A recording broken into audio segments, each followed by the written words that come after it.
Hello my dear friends, you're in the Military Summary channel, and in this video we're going to discuss the most important events that took place during the previous 12 hours. We have a lots of very interesting updates, so let's start.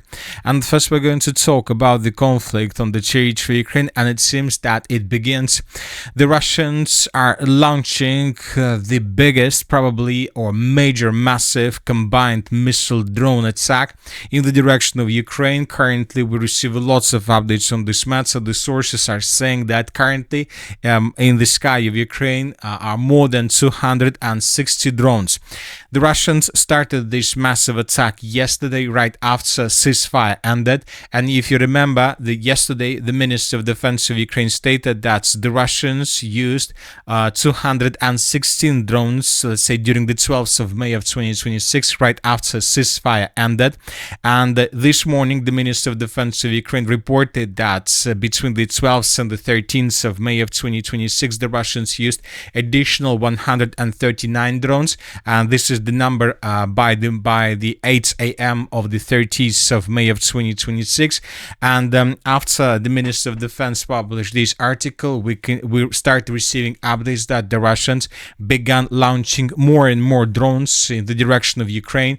And once again, according to the latest updates, currently there are 265 drones in the sky of Ukraine. So let's discuss everything in details, and first let's talk about the overnight attack.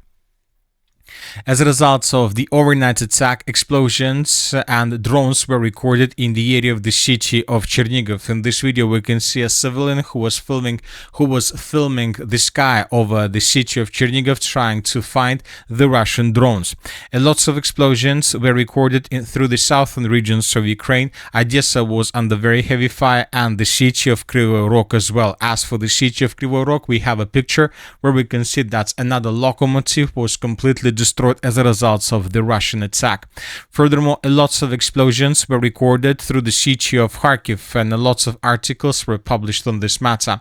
According to information we have, Kharkiv was under attack from Ukrainian drones last night, and the sources are saying that the Russian drones answered the city of Kharkiv at extremely low altitude and struck targets. The sources are saying that one of the targets was the railway station, and this morning we have a fire anomaly recorded on the territory of the city of Kharkiv. As you can see, this fire anomaly is located on the Kharkiv railway station, which means that the railway station was significantly damaged by Russians. So, and all these updates, as I told you, were published during this morning and during the night, and these updates are related to the overnight attack. Now let's discuss the Ukraine attack. The Ukrainians also attacked the territory of Russia, and yesterday somewhere at 11 p.m. of the Ukrainian time this picture was published, and according to this picture, somewhere around 11 p.m. up to 250 drones were recorded over the territory of the Russian Federation, and the Ukrainians continue sending more. And during the nights we received updates that several cities were under attack, but probably the settlement of Ufa was the main target of Ukrainians. Now we have several videos from this area. In this video that was published this morning, we can see a black smoke over the settlement of Nurlina, and according to information we have here, we have another oil base that was most likely damaged by the Ukrainians. So this is another video from another angle. We can see this oil refinery, black smoke over this facility, which means that several drones managed to hit this target. And when these overnight attacks ended, both from the Russian and from Ukrainian side, the Russians began launching more and more drones in the direction of Ukraine, and we start receiving the first updates. For example, this is the map that was published by pro-Russian sources at approximately at 9 a.m. of the 13th of May of 2026. As you can see, as of the 9 a.m. we have two waves. One of them was moving from Crimea and Kherson in the direction of the western parts of Ukraine, and the second wave was moving along the border between the Republic of Belarus and Ukraine itself.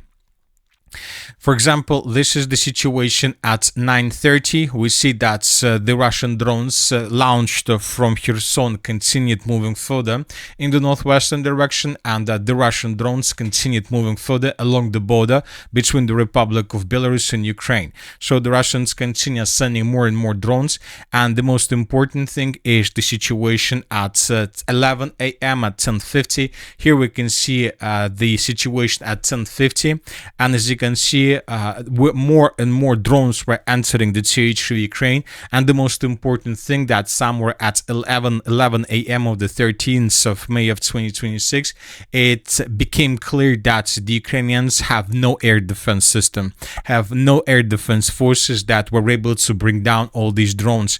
And this is the final picture that was published by pro-Ukrainian sources before I started making this video. Approximately situation in the airspace of Ukraine as of 11 a.m. and 25 minutes, approximately 265 drones were flying over the territory of Ukraine. And once again, the most important thing, we have complete absence of the Ukrainian air defense systems and air defense forces. Almost nothing was destroyed by the Ukrainians in the central part or in the Chernihiv region. The Russians, facing no resistance from the Ukrainian side, were moving further in the western direction, and I believe that today we'll see lots of explosions, lots of attacks, lots of destructions made specifically in the western and through the western parts of Ukraine. We're talking about the cities like Ternopil, Lvov, Lutsk, Rovno, and so on. Lots of explosions will be recorded, but most likely these drones will approach these cities only somewhere around at 12 p.m. or 1 p.m. of the 13th of May of 2026. And the most important thing is that currently nobody can guarantee that these are the last drones over in the sky or in the airspace of Ukraine. Most likely the Russians will continue attacking the territory of Ukraine, because after this wave of attack, most likely in the evening we will see the second wave of attack, and after the evening second wave of attack we'll see massive missile strike that most likely will take place between the 13th and the 14th of May of 2026. And all these attacks are taking place almost at the same time when the Russians are trying to break through Ukraine's defenses through the line of combat contact and to improve their positions significantly. Now let's discuss the situation on the ground. First, let's talk about the Zaporozhye area. During the previous nights, several videos were published as of Russians were attacking positions, forces, and facilities on the territory of the city of Zaporozhye with drones. In this video, we can see an oil base that was attacked by Russians with drones. In this video, we can see a factory that was also attacked by Russians. So the Russian FPV drones and different drones are able to get the city of Zaporozhye without any resistance.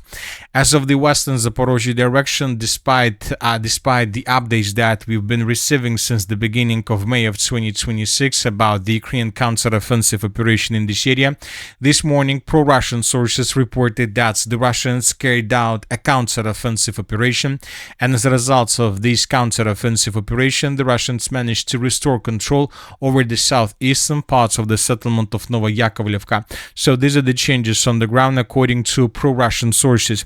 And I would like to remind you that the settlement of Novoiakovlivka was colored under control of the armed forces of Ukraine several days ago. Let's rewind some updates, and this is we colored the territory of Novoiakovlivka under control of the armed forces of Ukraine somewhere around 4th of May of 2026 based on the geolocations that we had. And today we have colored everything back, at least the southeastern parts of the settlement, which means that the Russians most likely managed to regroup their forces, and now the Russians are trying to regain control over the lost territories. As for the eastern Zaporozhye direction, we have huge changes as well. This is the situation by the end of the 12th of May, and this is the situation by the beginning of the 13th of May of 2026. The Russians have improved their position significantly to the south of Guliapolsk and to the east of the city of Orekhov, and according to these changes, according to different mappers, the settlement of Charivne is already located in the gray zone, or in the area of the Russian infiltrated groups, which means that in coming days, most likely, the Minister of Defense of the Russian Federation will confirm complete control over the village. Furthermore, the Russians managed to improve their positions through the southern parts of the settlement of Gulay-Polska, and these are the changes on the ground that were provided by different sources. Another important area is the settlement of Vozdvizhivka. Here we have changes as well. This is the situation by the end of the 12th of May, and this is the beginning of the 13th of May. The Russians improved their positions through the southern part of Vozdvizhivka, and the Russians continue advancing. According to these updates, we see that these villages like Charivnya, Gulay-Polska, Verkhnya Tersa, and Vozdvizhivka are about to be captured by the Russians completely. At the same time, the Ukrainians continue their pressure in the direction of the road between the cities of Gulay-Polye and Uspenovka. Today we have small changes in this area as well. The Ukrainians continue sending their sabotage and reconnaissance groups to the south with the purpose to disrupt the Russian logistics in this area. Now let's move further and let's talk about the Konstantinovka direction. We have a lot of very interesting updates, and as we discussed during the previous video, the Russians managed to improve their positions significantly through the eastern flank of the city. So these are the changes on the ground between the dates. This is the situation after ceasefire ended, and this is the situation by the morning of the 13th of May of 2026. According to these updates, the Russians, as we discussed, managed to improve their positions in the southeastern parts of the settlement of Malacharka. Currently, there are very heavy clashes. The Ukrainians bomb and attack Russian positions in this area with aviation, with artillery, and with drones, trying to force the Russians to fall back. But it seems that the Russians managed to dig in deeper on the territory of the village. If Russians are able to improve their positions through the settlement of Malacharka like this way, then most likely the Ukrainians to the west of the city of Chasiv Yar would be forced to fall back from this area. Otherwise, they would be caught by the Russians in Cauldron, or they would be caught from supply and support from the mainland. Furthermore, the Russians continue bombing positions of the armored forces of Ukraine through the northern parts of the city of Konstantinovka. We see that the battle for the city is intensifying. Most likely, the Russians will be able to improve their positions significantly by the end of this month, and probably even the city of Konstantinovka may fall in Russia's hands during the same period of time. As for the Slaviansk direction, we have just one important video from the area of the settlement of Mayaki. In this video, we can see how the Russians destroyed another river crossing as a result of aviation strike, which means that the logistics for the contingent of the armored forces of Ukraine on the territory of Liman continue deteriorating. As for the Kupiansk northern directions, during the previous 12 hours, we haven't received anything special.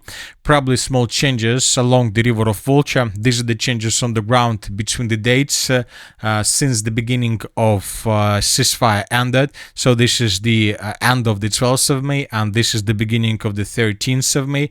The Russians, as you can see, improved their positions and continue moving further in the direction of the northeastern part of Kharkiv region with the purpose to establish complete control over the river of Volcha. So we have covered most of the updates regarding the conflict on the territory of Ukraine. Once again, the Russians begin their major massive attack using hundreds of drones.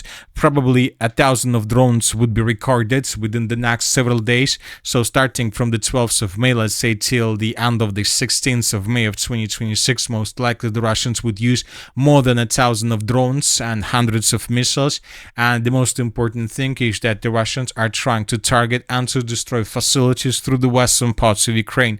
As of the current situation, almost nothing was recorded from the central part and the eastern part, which means that the Ukrainians are trying to evacuate their assets, fuel facilities as far as possible from the east and the central parts of Ukraine, because these parts of Ukraine are always under very heavy fire. But today the Russians are trying to show the Ukrainians that they are not able to hide anything from Russians, and they will destroy these facilities both in the eastern, central, and the western parts of Ukraine. So, of course, let's wait and see what is going to happen next.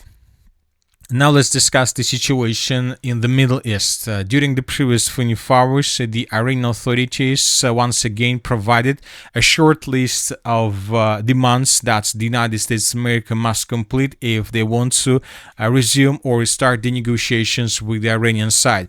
These conditions are ending the war on all fronts in the region, including Lebanon and Gaza, the lifting of all economic sanctions imposed on Iran, releasing all of Iran's frozen funds held in foreign banks, committing to paying reparations for the damages and losses resulting from the war, recognizing Iran's sovereign rights over the Strait of Hormuz. As we discussed during the previous video, these conditions are unacceptable. At least this is the statement that was made by the President of the United States of America. He said that these statements are unacceptable, but most likely the President of the United States of America will negotiate these demands not with Iran but with China. Trump stated that we and China are two superpowers of the world, and the President of the United States of America is going to travel to China today, where he is going to have a meeting with the President of China, Xi Jinping, and they will discuss lots of issues and questions. According to information we have, the Chinese embassy in the United States outlined 4 red lines in the US-China relations that should not be questioned: the Taiwan issue, democracy and human rights, path and political systems, China's right to development. So very interesting statements, and if the President of the United States of America wants China not to sell weapons to Iran, most likely the President of the United States of America would be forced to publicly accept all these demands and all these red lines from the Chinese side. And only then, most likely, China may give some guarantees that they will not provide weapons to Iran during a possible conflict which may start within the next days, because the United States of America still hasn't managed to resolve the issue of the Strait of Hormuz, and the oil prices continue growing. So as we can see, the 13th of May of 2026 is going to be a very, very difficult and interesting day. And that's it for the short video. The Military Summary channel reminds to we condemn any violence in the world. Thank you for watching. Subscribe to my channel, put your likes, join my Patreon, and have a good day. Bye-bye.